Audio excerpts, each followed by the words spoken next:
Thanks for joining us today. We're going to discuss something really important, and that is the IASD Ethics and Confidentiality Statement. So, we're going to go over why it was created, what it is, and what are the main points that it's covering. Hi, I'm Nicolina. So I am the head of the IASD Social Networking Committee. And one of the things we're very aware of the ethics statements because we talk to the outside world. And I actually really like it that they did that. It's always been on ISD since they started 40 years ago, a very big point for them to be both inclusive and ethical. But in 1997, they thought, let's really make a statement based on all the experience that we have and all the knowledge that we have indoors.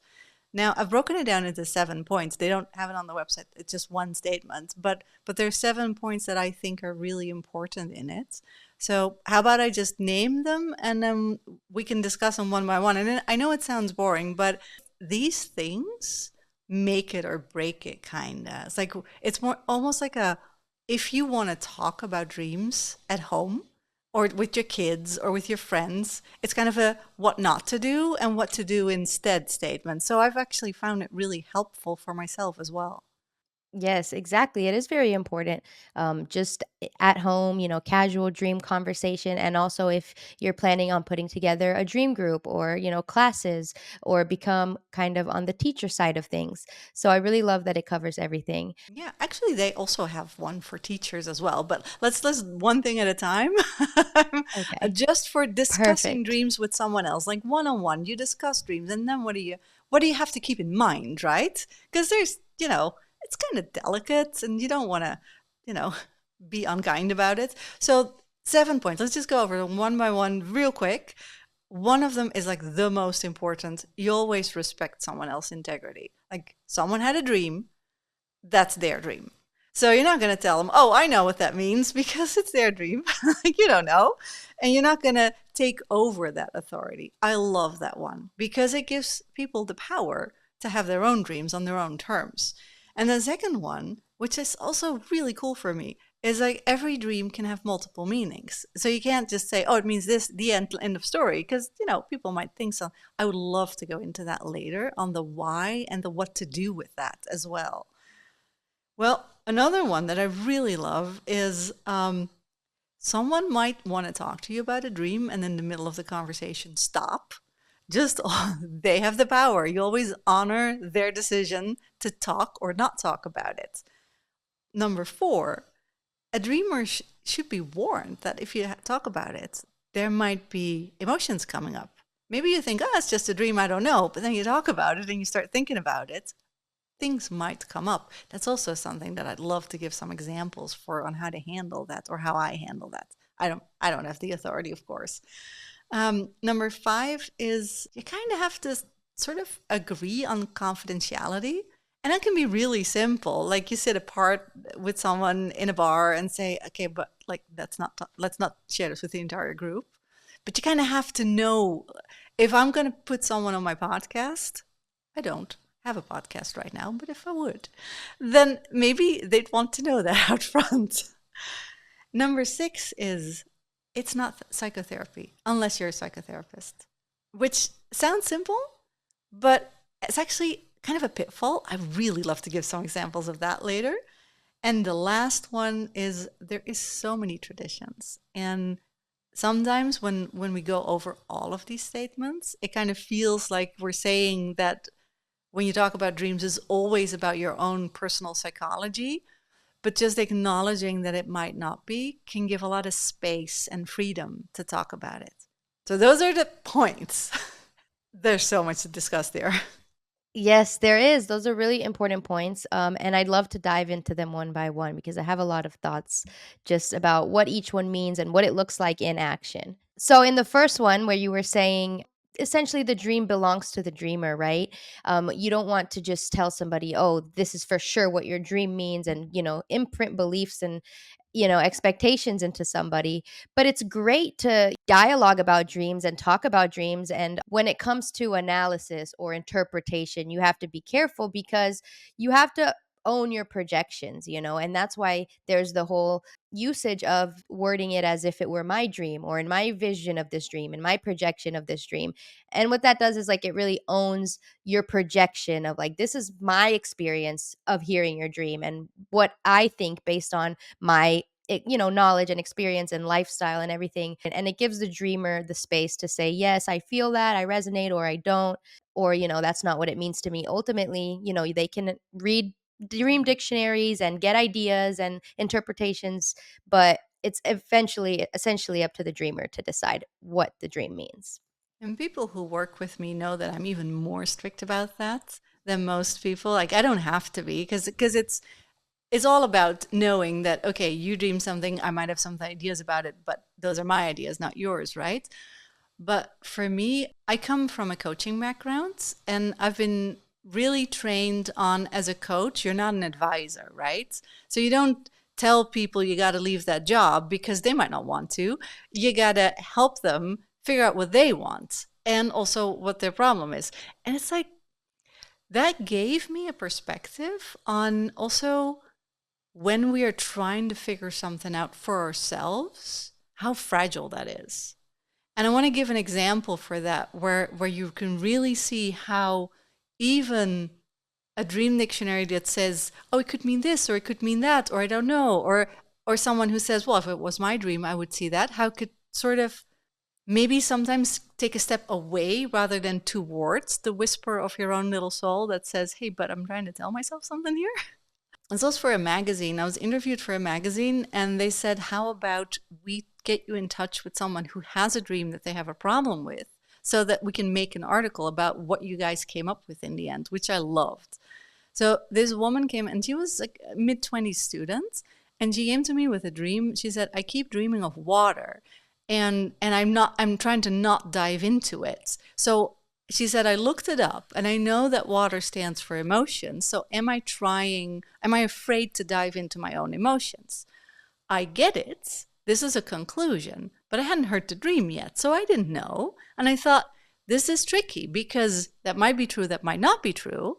But now she's thinking this about herself and she felt really bad about it because she said, I've been doing therapy and I've been really, in the day, I really try to like know myself.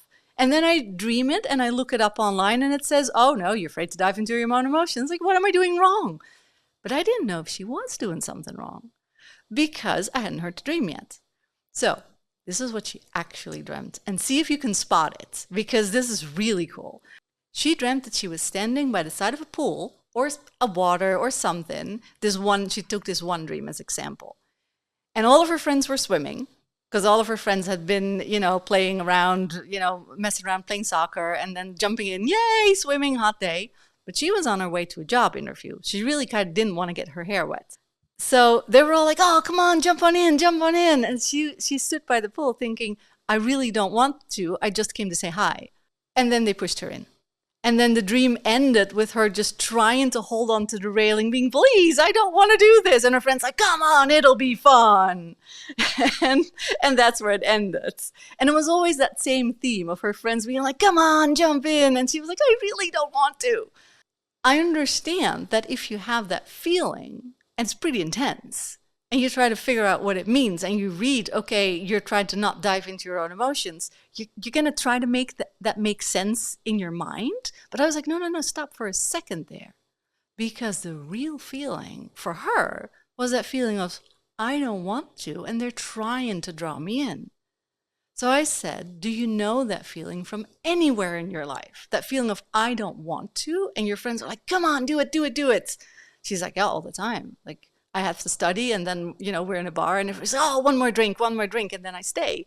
But actually I had to study. Or, oh, don't leave the party yet, come on, it's going to be fun, and then I stay. But actually I have to leave.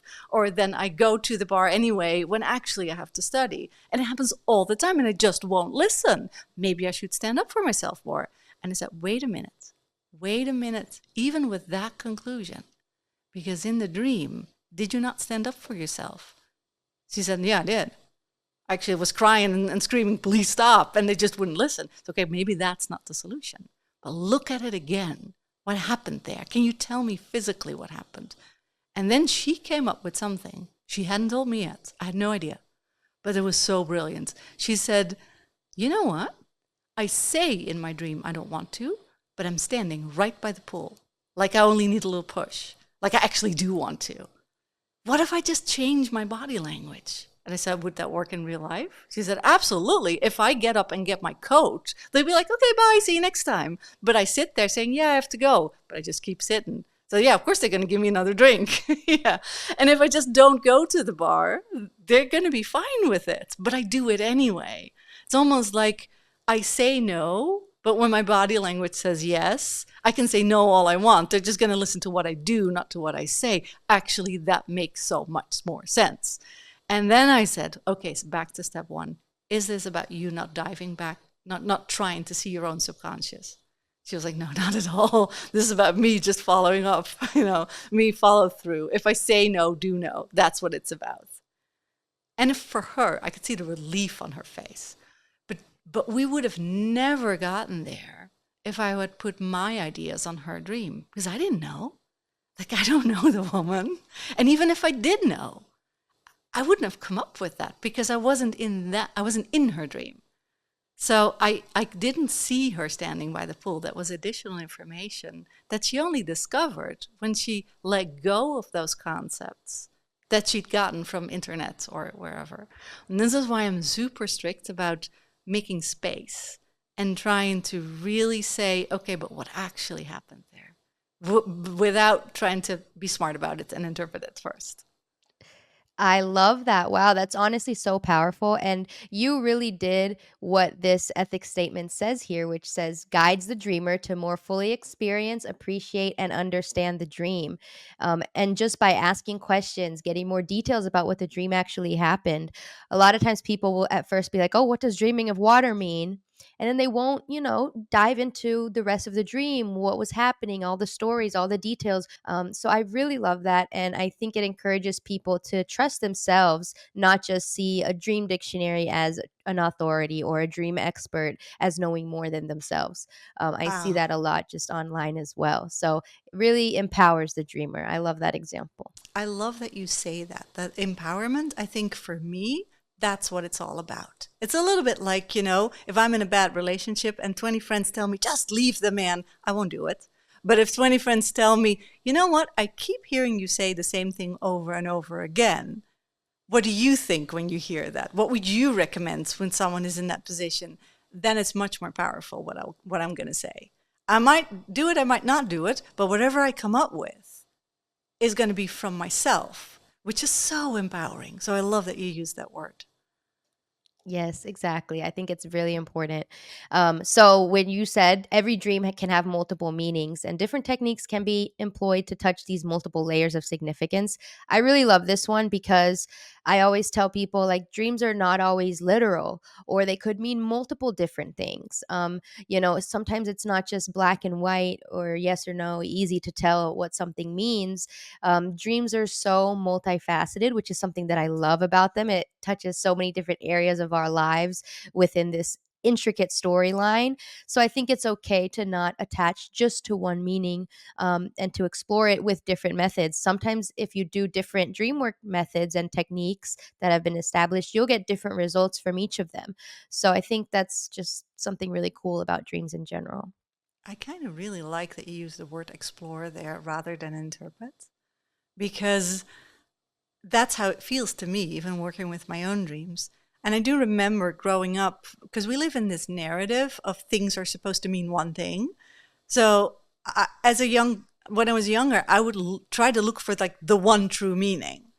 Almost like, with everything, not just dreams. Like, what is my purpose in life? What is my one true career? Like, what is my one true love? We are trying to look for that one thing that's fixing everything. And then when I got older and I dove into dream work, it really opened my mind that instead of looking for, like spending all this energy looking for the true meaning, the answer, I could use it, like you said, as a starting point for exploration and discovery for things that I might not have thought about or I might not have known about myself, which means that with one dream over time, I could see multiple levels when I would revisit it, which is really fun because you revisit it and you're at a different stage in your life. So you see it completely different right now, and it might trigger a completely different train of thoughts that is relevant for the now. So I really love that word, exploring rather than interpreting. Yeah, exactly. Yeah, I resonate with that a lot. So number 3 is basically about consent. Like if I were to share a dream with you right here, we agree right here and now, like, this stays here, or like, oh, you can share this experience, just don't use my name, Yeah. anonymous participation, or I don't care, share with the world, whatever. That's okay as long as everybody involved agrees on, what the sharing of the dream is going to look like.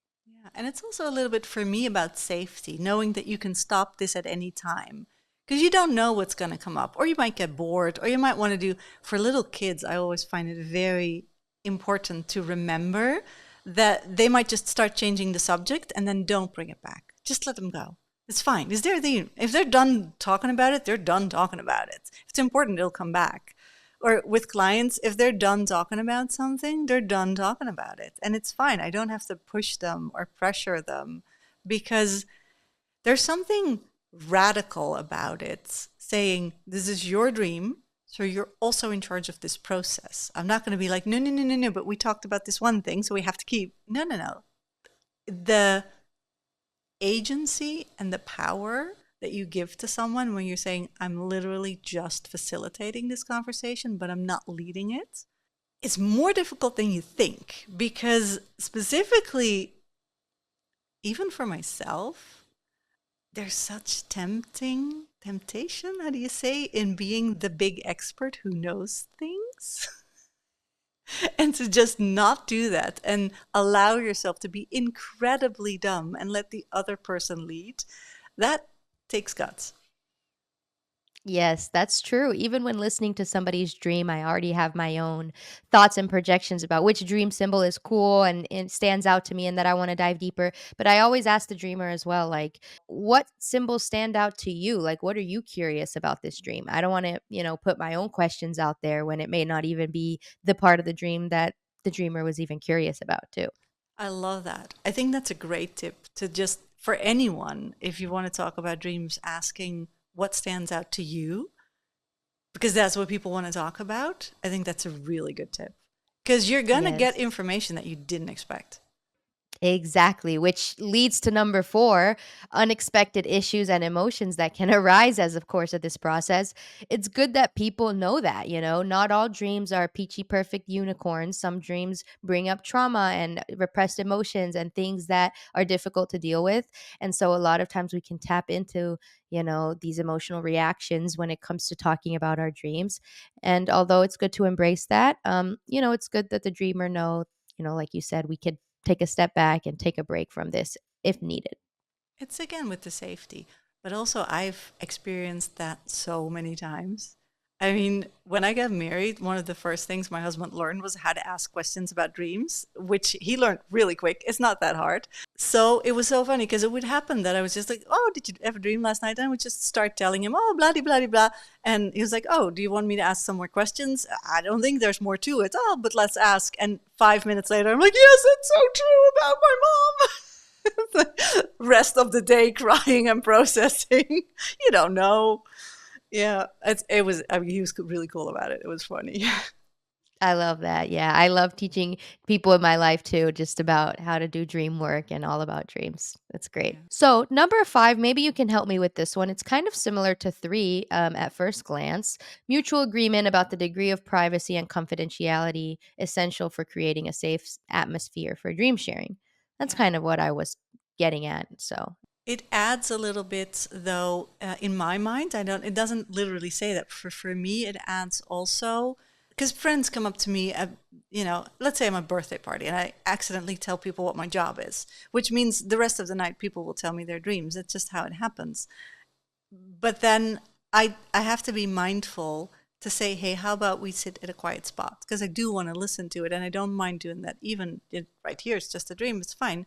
But I know that I'm going to be responsible for a little bit of privacy and creating, or just putting your phone down when you're listening to your friend's dream or to your kid's dream, or just creating that space of attention of, I know this is important. I value this. I value you. So I'm going to make actual space and attention for this and not going to be sitting here thinking about my grocery list. Yes, that's really important too. And that, the other person can feel that energy and, feel that you're interested in the dream, which we love getting people excited talking about dreams. I love when people tell me their dreams. So I'm locked in. Yeah, and it's a, I mean, even though it's wrapped in lots of imagery and emotions, people are telling you something really personal. So I think it makes sense to value that and create a little bubble around it where that has the time and space that it needs. Yeah, exactly. Love that. So the next one is a big one, very important. I know we have a lot of thoughts on this one. Dream work outside of a clinical setting is not a substitute for psychotherapy or other professional treatment and should not be used as such. I know that this does not mean that dream work is not valuable in psychotherapy. It can be used in therapy in different ways. A lot of, practitioners are incorporating dream work and talking to their clients about dreams. All it I think the main message of this one is to don't ignore medical or psychological help if you need it. Like dream work is not a sole substitute. We still value medicine and getting mental health therapy. I love that perspective on it. I came in with another perspective, but I think you're absolutely right. I came in more of a selfish perspective. Like sometimes I want to make a T-shirt that says "I'm not your therapist" because it's different, and it's actually one of the things that I have. If I teach a lot of workshops to people, like how do you talk with each other about dreams? Because it's not like it's hard. It's just that you need to be mindful of it. And one of the things, because we're so used to associating talking about dreams with therapy, just traditionally, I think Freud did an amazing marketing job there. But let's say I want to talk about a friend of, oh, that podcast of Amina, I got in such a fight and blah blah blah. I don't need to go to a therapist. Talking about ourselves, we do with our friends on basically any topic in the world. But when it comes to dreams, we're used to, our minds are trained to associate that with therapy. That's step one. Now, step two, what I notice in workshops is because step one is true, step two is people will subconsciously try and play therapist because we think we have to, because now we're talking about dreams, but we don't. And this idea of give the space to listen, give the space to have empathy, give the space to help someone phrase what they're going through and what they're feeling with this dream is amazing. Doesn't make a therapy, just makes you a really awesome friend. And to make that distinction, I think, I love that they put that in the ethics statement of, we don't have to sit there on a therapist's chair or pretend that we have to now be a therapist just because it's about dreams. We can actually just listen to each other. Yes, that is so, so important. I think you hit the nail on the head. I think the both of our perspectives are important here. I'm gonna need a shirt that says I'm not your therapist. Great. Okay, should we go into the last Yeah. one? Also a really good one. Yes, it is. So IASD recognizes and respects that there are many valid and time-honored DreamWork traditions, and we invite and welcome participation of dreamers from all cultures. There are social, cultural, and transpersonal aspects to dream experience. And in this statement, we do not mean to imply that the only valid approach to DreamWork focuses on the dreamer's personal life. I love this one. It's basically, saying that there's so many different ways to look at dreams and they're all okay. Yeah. And also it reminds me every time I read that I grew up in the Netherlands, so I come from a cultural background. I have my own traditions, which means I have my own prejudice when it comes to things. I think that one thing means one thing for me because that's true in my life. I know what a windmill means. But for me, a windmill is literally what I grew up in. So for me, it's just a house. But for someone who doesn't have that in their lives, it's going to be a completely different idea. And this concept of the way we think about anything in our life is our way, but it doesn't have to be your way. And I shouldn't be trying to put that on you. I love that IASD tries to make space for so many different ways. So this is one of my favorite ones. Well, for this one, my tip would be to do some research of all the different historical things that dreams have been used in, the different ways that different cultures and societies have honored dreams. Because maybe in my Western experience, I didn't grow up with dreams being something valuable, but there are a lot of families and cultures that did. And learning about that has been really like interesting to me and broadened my overall perspective of how dreams, are used. So I don't know. I Maybe love there's other that. tips. No, Yeah. I love that. Yeah, no, you make me think about that one time when I just started with DreamWorks. So I would talk about it with everyone. And there was this cab driver. And just, we just started chatting because I chat with everyone. That's just my personality. And he started to talk about dreams, and he said, yeah, okay, but I'm a Muslim, so for us it's very important when your wife is pregnant, the dreams she has, you have to listen to them. And I said, what do you mean? She said, well, she dreamt that her son's going to be named Ishmael, so her son's going to be named Ishmael. I was like, see, I don't have that, but I love it. And just chatting with other people and getting their perspective is so surprising. Yes, I love that. I also think pregnancy dreams are so cool. I've made just some podcast episode just about that. And that makes me think of something else as well. When you do travel and see the world and see how other people do things in other, places, and how dreams are incorporated, it's good to give credit to the things you learn, which obviously, is pretty self-explanatory. Not to take somebody's dream method and call it your own, but yeah, to honor the people that have inspired you to do the work that you're doing. Oh yeah. No, you're absolutely right. I do like that. Well, for me right now, I was super inspired by two people. It's Dr. Gail Delaney, who gave me the interview method for dream work. I read her book when I was like 17 or something, and it impacted me deeply because it gives so much space for the other person. I love it. There's not even any space for projecting, just saying, okay, how can I make space for you? Which, yes, for me, that fits my personality type. So kudos to her. I love her, and she was one of the founders of IASD, right? This is true. Yeah, this is true. And she's still Love one of her. my mentors. Okay, cool. What other tips do we have on these points? Well, let's walk backwards. Dream work is not a substitute for therapy. My tip would be there. Remind yourself how incredibly small your mind is, because it happens. And every time I do a workshop or a training on how to talk with dreams, specifically with people who know a little bit, so they go fast. After a while, you've kind of heard it all, you think, and you kind of feel like you hear a dream story and you're like, oh, I know where this is going. No, you don't.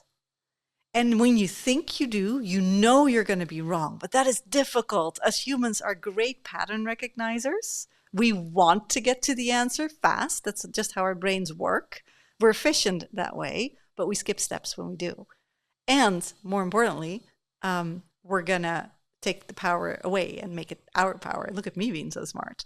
The love to be smart, which I have in my soul so much, I have to just put aside and dare to be stupid.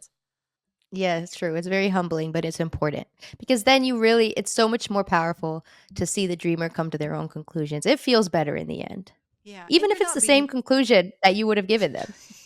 It doesn't matter. Like it doesn't matter. Yeah. Well, the privacy thing for me, my tip would there be just talk about just I just say, even when it's on a radio show, when there's 100 people listening, I just try to make sure that people don't go too deep and make sure that we say, look, we're not going to talk about this outside of this setting. Just try to, I try to, yeah, I try to just make people aware that this isn't a throwaway thing. It feels important because it is important. For the unexpected issues that can come up, I would just add a disclaimer, to anybody that you're talking with dreams, especially if it's a formal group. Disclaimer like, "Hey, just so you know, let me know what you're comfortable sharing, and if you're not comfortable talking about your dream anymore or if anything unexpected comes up, that's okay. We can hold space for that." So sometimes a little disclaimer goes a long way. I love that. Yeah. And Reverend Jeremy Taylor, who was also one of the founders of ISD, he recommended that you'd always, specifically in a training session or a workshop, that you'd always have some phone numbers of clinicians at hand that you can, if people really need it, say, okay, here's a referral of someone I know and trust. It's nice. It's helpful. Yes, exactly. So the last three, a dreamer's decision can be taken back or whatever, discontinue sharing. That's pretty simple. I would say just listen, like just be in tune with somebody's body language and what they're saying and just try to respect that without having to pry information out of somebody. I like that, being in tune with someone's body language. You say it like it's a given, but it is something to be mindful of. And I also noticed that even when within discussing a dream, when asking questions about the dream, like, okay, what happened there? What happened there? How did you feel about it? Sometimes people are like, I don't know. Then I don't push, because if they're like, I don't know, then it might not be important. Then we go on to something else. Like you said, ask people, what do you feel is important? What did you found the strangest moment or the weirdest moment or the most important moment or the most important symbol? Actually, it's a little bit of a side street, but it makes me think of a really important dream that happened in a workshop, and I'm allowed to share it, where someone had a dream. It illustrates how subtle it is of how we interpret things. Because she dreamt that she saw a horse, and first the skin fell off, you saw the blood in the muscles, and then the blood in the muscles fell off, and you saw the skeleton, and in the middle was a heart. And the entire group went, ew.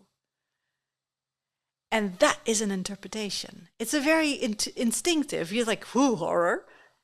And she had to correct. She had to say, no, no, no, no, no. It was really beautiful. It was this really beautiful creature standing there. And one by one, the layers fell off until the heart remained. Those were her words. And now we all saw the beauty of it. Now we all saw, oh. So we said, so you dreamt of something that one by one the layers fell off and then the heart remained. So what is it? Like, could you tell me more about a heart? Like, if I don't know a heart, how would you explain that? She said, well, that's the core, obviously. Okay. So the layers fell off and the core remains. What does that tell you?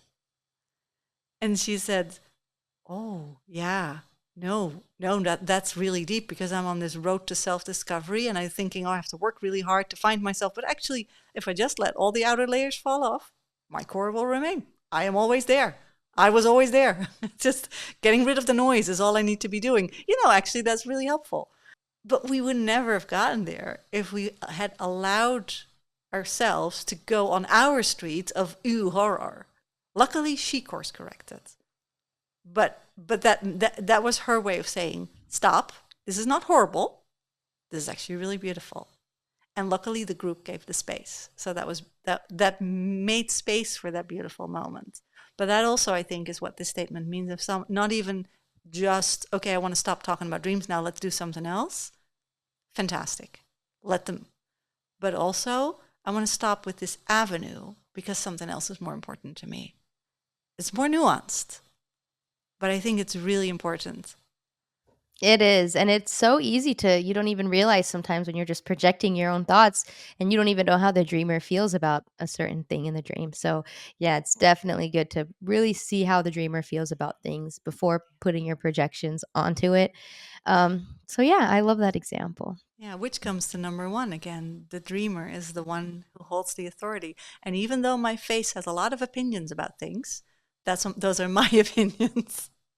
Yes, and Yeah. I really take this one very much seriously because one thing I always tell people is, you have the power of what your dream really means. Like, I can't tell you what your dream means. I can help you come to different ideas, and there may be multiple different ideas because people sometimes, when they're new to dream work, they might think that every dream has one specific meaning, like we were saying earlier.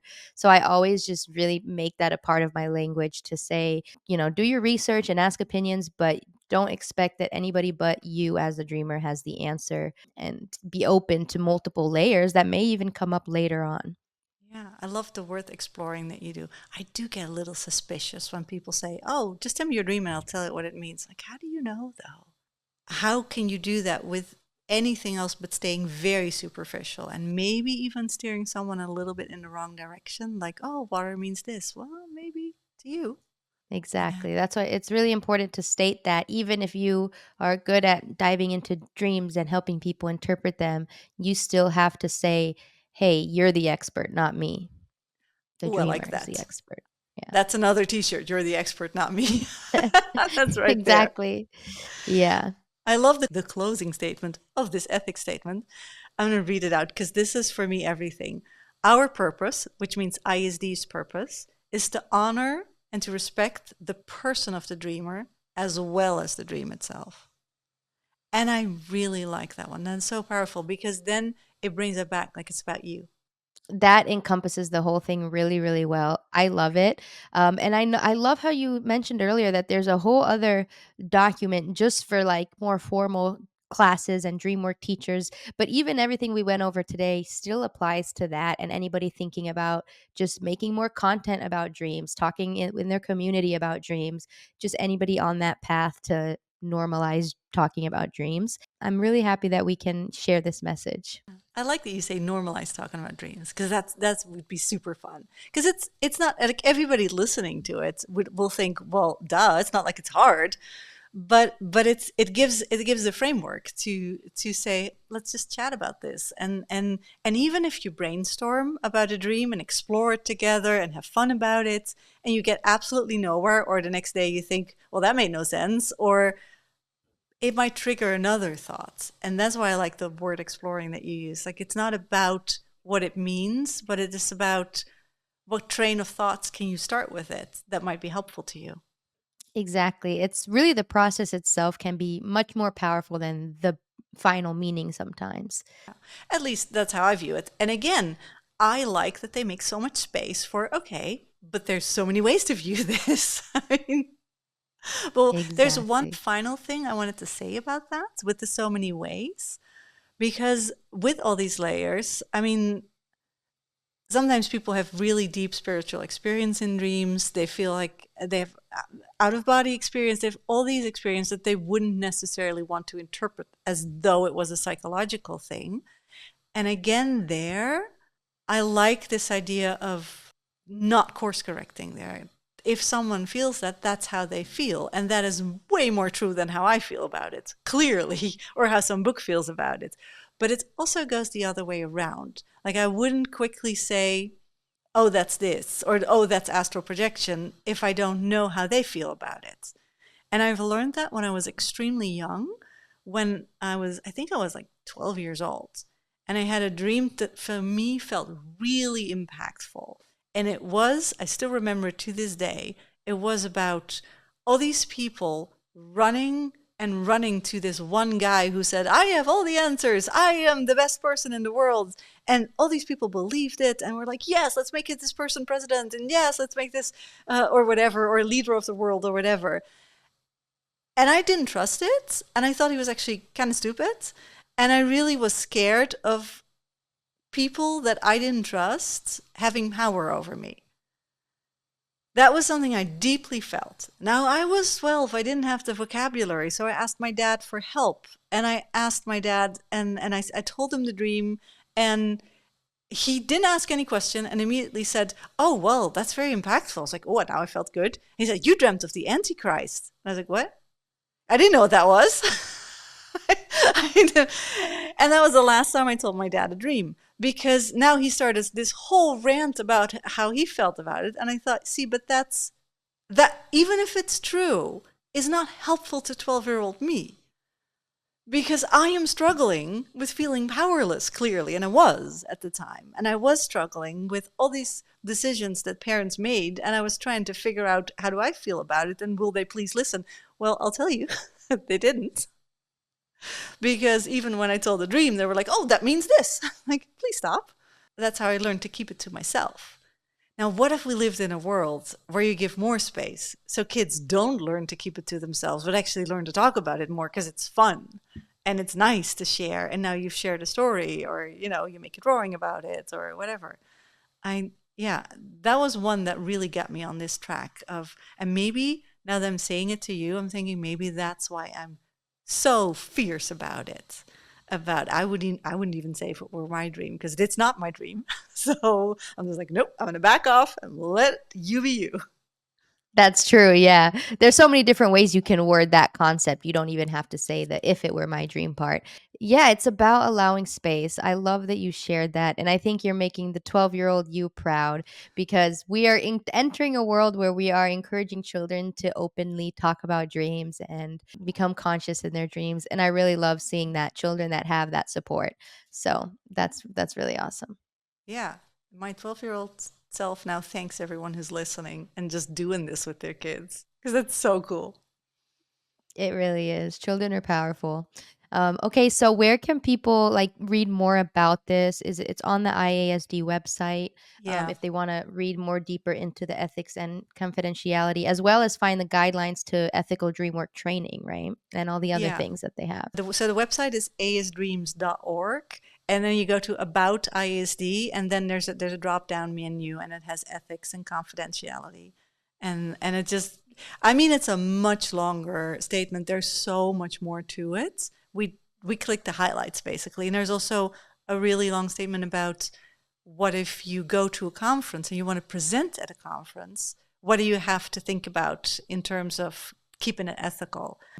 Completely different topic, maybe something for another time. But I really like that they have all these resources out there where you could just, if you want to be interested in doing that, but feel a little insecure, then you can get really clear guidelines of, okay, this is how you're good. Yes, I really appreciate you diving into these points with me because I do see a lot of people talking about dreams online, and sometimes it's harmful, sometimes it's helpful. So, yeah, I'm really glad, and I appreciate you for helping me share this. Oh, thank you so much, and thanks for letting me say, look, if someone tries to tell you what your dream means, it's probably more about them than about you.